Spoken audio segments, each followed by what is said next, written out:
बंधुओं, रामपाल जी के एक चेले ने सवाल उठाया कि कर्म का कोई फल नहीं होता। तो आज के समय जो उनके झूठा तत्वदर्शी जाके जेल में बैठा है, भाई क्या ये कर्म का फल नहीं है? दूसरे के शास्त्रों को तोड़ मरोड़ के लोगों के सामने प्रस्तुत करना और अपने व्यक्तिगत ढंग से कुछ भी लिख देना, क्या ये किसी साधु का परिचय है? कोई संत क्या ऐसा कर सकता है? परंतु इनके जो झूठा तत्वदर्शी संत है भाई, उन्होंने ऐसा किया। इसीलिए तो उनके जो चेले हैं आज के समय सारी दुनिया को अज्ञान बांटते हैं कि हमारे गुरुजी का जो अज्ञान है वही सही है। चाहे तुम जितना भी सच्चाई को दिखा दो, परंतु हम किसको मानेंगे? जो हमारे झूठा तत्वदर्शी है, हम उन्हीं को मानेंगे। भाई उन्होंने जो झूठ फैलाया हम उसी को मानेंगे।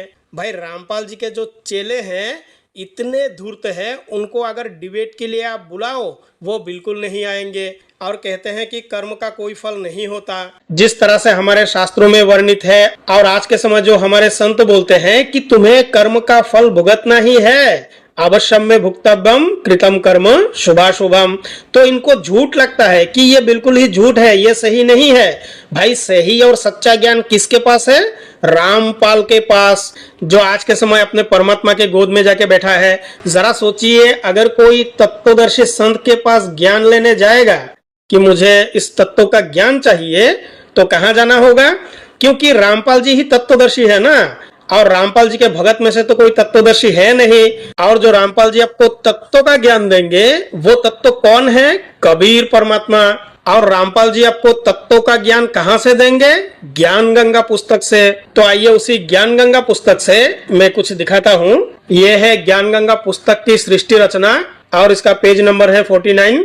तो यहाँ हमारी भगवत गीता की अध्याय 14 और श्लोक संख्या 3 से लेके 5 का व्याख्या करके रामपाल जी ने लिखा है, ब्रह्मकाल कह रहा है कि प्रकृति दुर्गा तो मेरी पत्नी है, मैं ब्रह्मकाल इसका पति हूँ।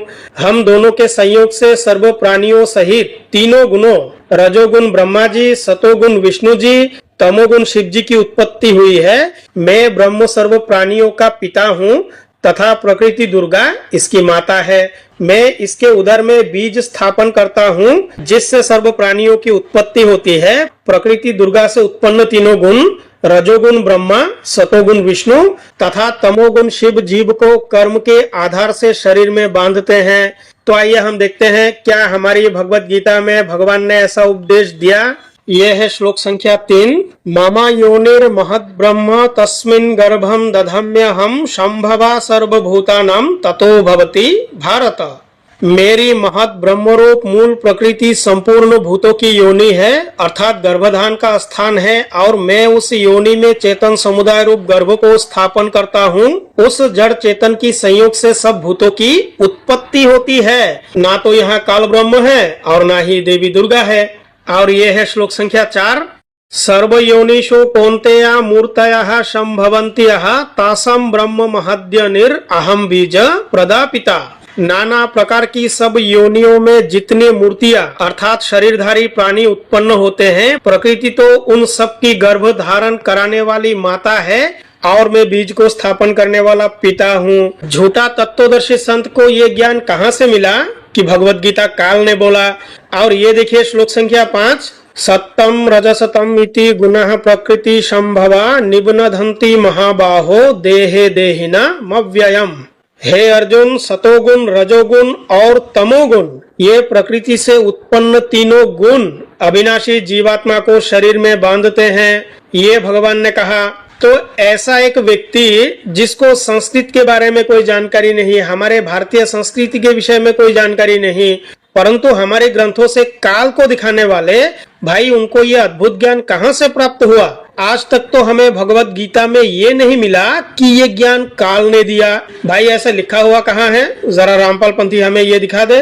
तो बंधुओं, वीडियो को लाइक करें, शेयर करें, चैनल को जरूर सब्सक्राइब करें। धन्यवाद।